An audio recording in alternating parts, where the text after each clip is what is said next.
All right, on this guy, you, as usual, start in the box. You're then going to move with your rifle to the first window, engage 3 paper targets through this window.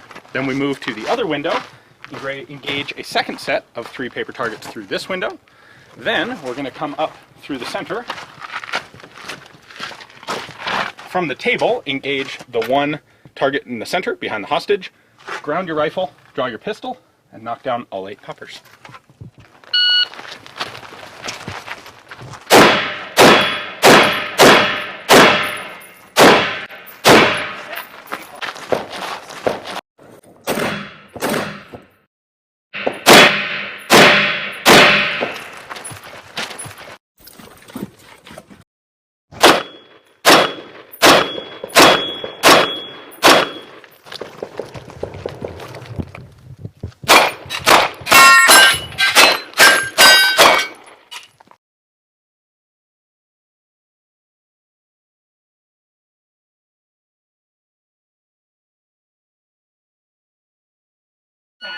And he's like, "Give me a platoon of NDA."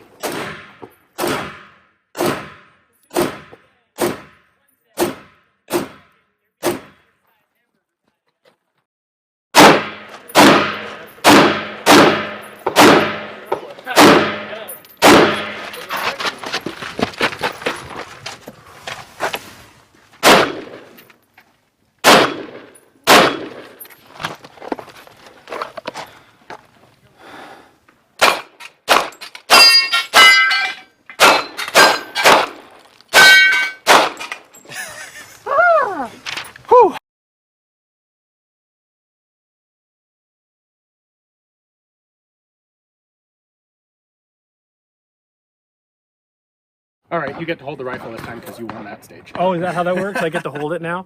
Maybe that's a penalty. We're pretty close, though. You know what? It's light enough as an AR, even if you weight, that it's not a problem to hold it. No, it really isn't. That's what the AR brought to the table. 308, 5.56 doesn't matter. It's a lightweight gun, right? Which is, you know what? You carry your gun way more than you shoot it. Yep. Anyways, so yeah, we were really close. Not quite as close as the first stage. Okay. But you were 30 plus 2, and I was 36 plus 3. So in aggregate, mine was 32 second run, and yours was a 39 second run. So I gained some on you on that one. So now I'm about 4 seconds ahead. You're 4 seconds ahead.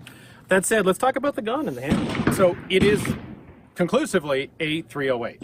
Like, yes, it's a relatively soft shooting 308, 40 308, but it is a 308. It is not a 5.56, and no matter how many people get out there and wax rhapsodic about how great some of the 308s are and like, oh, it shoots like a 5.56. No, it doesn't. None of them do. They really don't. And that totally becomes apparent when you try to do fast double taps on close range targets. Oh, I totally. And actually hold a target. And actually, in our match, we actually score these paper targets. This is not 2 hits anywhere like some matches. We actually require our, some accuracy. And these are the 0 zone of the target's about this big, at about 25 yards.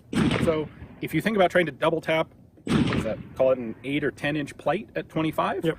Like, it's not hard, no, but you have to actually think about it. And a lot of people get in this habit of just blazing across paper. I would argue that's not the worst habit. Here's the thing. So first of all, when we talk about a target of that size at 25 yards, we're going to hear in the comments people be like, that's ridiculous. I shoot my rifle to 1,000 yards. But yeah, you do. But you're not doing it on the clock as fast as you possibly can do it in a practical environment while moving and trying to engage multiple targets. Right. Those are different things. So the thing about this that's deceptive is I picked this up and it feels like an AR. And when I mean AR, I think of like an M16A2 or something like that. It's about the same weight. Feels like the same length, same weight. Then I go to shoot it, and what I could have done with the A2, I can't do with this. Exactly. There's this bam, bam. Like there's a moment of, oh, I got to recover. Right. And as a regard to that, that means that I can put less fire downrange as quickly. But then again, you have to realize that every round hitting the target's almost 3 times the mass of the bullet. Right. Almost. So this is a question. Is it better to have the bigger bullet, or is it better to have the more suppressive fire with higher capacity magazine with less recoil? Right. Barrier penetration's a thing with 308, but I got to tell you, there's something to be said for just the ability to just like pretty much mow down targets fast and easy and not have any recoil. Sure. I think that's what 5.56 wins still. That's why it's certainly used. Yeah. Absolutely. But the gun again had what? How many issues have we had? 0.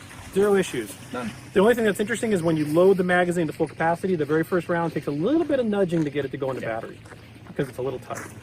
But that's neither here nor That there. could, now the magazine that we're using here is actually an older steel DPMS mag. It is. Because we like that better than the newer aluminum ones. And it may be, I noticed actually that steel mag is a lot harder to load than the aluminum ones. Yeah, it's true. So it's putting a lot of tension on that top round against the top feed. But once you get it in there, you're fine. Right. It's not a problem. Yep. And this is another gun that I would say that, for the most part, this was designed to run it till it locks open and then you put the next mag in. I think the charging handle's a little slow, but it doesn't matter because you load from an empty. Right, you don't use it. Yep. I mean, what? So that's stage 2. Yep.